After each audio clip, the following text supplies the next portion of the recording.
La Bible nous dit, une corde à 3 fils ne se rompt pas facilement parce qu'elle bénéficie de la force de l'autre. Elle bénéficie de la sagesse de l'autre, de l'intelligence de l'autre. Mon frère, tu ne connais pas tout. Il y a quelqu'un qui connaît ce que tu ne connais pas. Et si même tu es un spécialiste en mathématiques, tu ne connais pas le français. Et si tu es spécialiste en français, tu ne connais pas la comptabilité. Et si tu es spécialiste en comptabilité, tu ne connais pas la natation. Et si tu es spécialiste en natation, tu ne connais pas la chirurgie. Même le chirurgien a besoin d'un autre chirurgien pour l'opérer. Donne-moi un amen. Même le chirurgien a besoin d'un autre chirurgien pour l'opérer. Et même un avocat a besoin d'un autre avocat pour défendre sa cause. Alléluia. Même si tu es avocat, tu auras besoin d'un avocat. Nous avons toujours besoin de quelqu'un. Même le président a besoin d'un chauffeur. Même le président a besoin d'un cireur. Même le président a besoin d'un coiffeur. Nous avons toujours besoin de quelqu'un. Vous qui dites je m'en fous de tout le monde, vous êtes des pécheurs. C'est un péché. Le péché, ce n'est pas seulement l'impudicité, l'orgueil ou l'adultère. C'est aussi dire je m'en fous des hommes.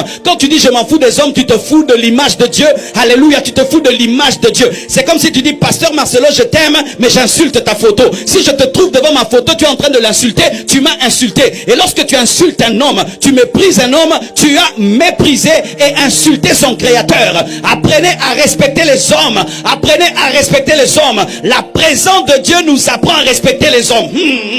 Ça, j'aimerais vous dire la vérité. Chaque fois que je prie beaucoup, après avoir beaucoup prié, j'ai envie d'aller voir ma femme et lui donner un bisou. C'est bizarre.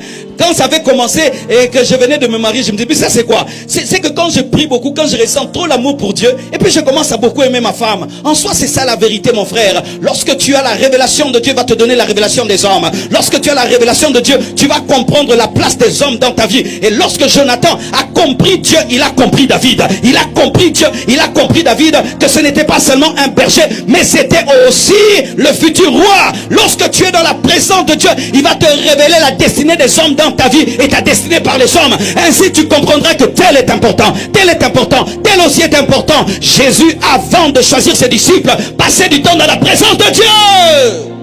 Donne-moi un amen. S'il y a un homme qui pouvait venir sur la terre et dire je n'ai besoin de personne, c'est Jésus. Il pouvait dire je vais faire un ministère moi-même, je vais prêcher, moi-même je vais tout faire. Mais Jésus, le Fils de Dieu, va choisir des apôtres. Et en plus, quel genre d'apôtres? Des hommes remplis des défauts. Des défauts, tu vois vraiment des défauts. Un Pierre dans ton église va tuer l'église. Vraiment un Judas, vraiment il te tue le même jour. Mais Jésus choisit Judas. Il avait même besoin de quelqu'un pour le crucifier. Car le sauveur ne peut se crucifier lui-même, sinon c'est un suicidé. Et un suicidé ne peut ressusciter. Il faut donc que quelqu'un te vende. Il avait même besoin de Judas pour être vendu. Tu as besoin de quelqu'un. Tu as besoin de quelqu'un. Tu as besoin de quelqu'un. Tu